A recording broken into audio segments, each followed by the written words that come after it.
আজকে কোনো রকম রান্নার ভিডিও বা ব্লগ ভিডিও শেয়ার করছি না। আজকে ঘুরতে যাওয়ার একটা ট্যুর ভিডিও আপনাদের সাথে শেয়ার করছি। বাড়ি থেকে শুরু করে কিসে কিসে চেপে আমরা সিমলা মানালিতে গিয়ে পৌঁছালাম, সেটাই আজকে এই ভিডিওতে আপনাদের সাথে শেয়ার করব। সো হ্যালো এভরিওয়ান, আমি শর্মিষ্ঠা। আশা করি সবাই খুব ভালো আছেন, আমরাও বেশ ভালো আছি। আপনাদের সবাইকে আবারও একটা নতুন ব্লগে স্বাগত জানাই।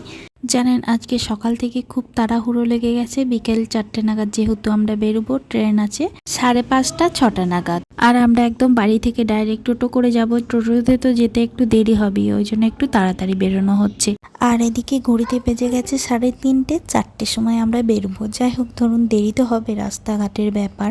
আজকে সকাল থেকে খুবই তাড়াহুড়ো লেগেছে, কাজের আর শেষ নেই। কাজ সে হয়েই যাচ্ছে। রান্না বান্নাটা খুব তাড়াতাড়ি করে নিয়ে আমরা 12টার মধ্যে খেয়ে নিয়েছিলাম। তো বিকেল হয়ে গেছে, যেহেতু বিকেলে তো চাটা খেয়ে একটু বেরোতে হবে, সেই জন্য একটু চা করে ঈশানের খাবারটা করে আমরা চা বিস্কুট খেয়ে বেরিয়ে পড়লাম। আর আজকে রাত্রে ট্রেনের মধ্যে যেটা খাবো সেটা আমরা আজকে ঘর থেকেই বানিয়ে নিয়ে যাচ্ছি।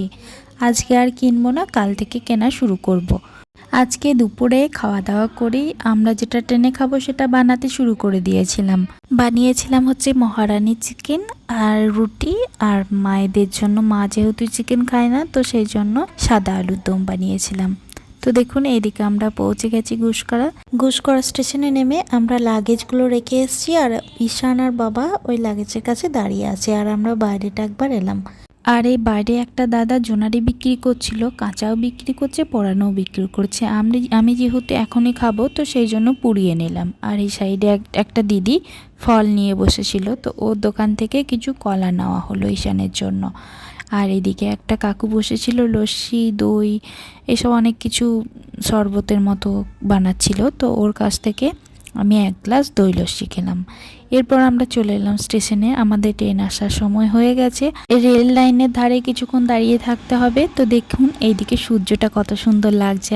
এখন বাজছে হচ্ছে 5:30, আর কিছুক্ষণের মধ্যেই ট্রেন চলে আসবে। তো ট্রেন চলে এসেছিল, সবার হাতে লাগেজ থাকার কারণে ভিডিওটা করতে পারিনি। একদম ট্রেনে উঠে ভিডিওটা আবার শুরু করেছি।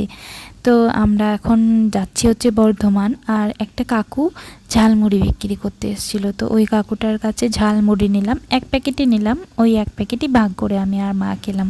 আর এদিকে ঈশানকে দিয়ে দিয়েছি একটা লিচি ড্রিঙ্কস। এরপর আমরা বর্ধমানে পৌঁছে গেছি। ওয়েটিং রুমে এখন বসে আছি। আমাদের ট্রেন হচ্ছে 8:30 9টা নাগাদ। এখন ঘড়িতে বাজে হচ্ছে 7:30 নাগাদ। আমাদের কালকা যাওয়ার ট্রেন আছে সেই 9টা নাগাদ। তো অনেক দেরি এখনও। তো এই টাইমটা কি করব, সেই জন্য ভাবলাম একটু বর্ধমানের স্টেশনের বাইরে থেকে একটু চা খেয়ে আসি। আমি, বাবা আর ঈশান চলে আসলাম বাইরেটাই। একটু চাটা খেয়ে আবার চলে যাব। আর মা ওয়েটিং রুমেই বসে থাকলো, কারণ মনি আর বদ্দা ভাই আসবে ঈশানের খাবার দিতে, আমাদের সবার সাথে দেখা করতে। ঈশান একটা চিপস নিল, আর আমরা চা খেয়ে আবার চলে গেছিলাম ওখানে।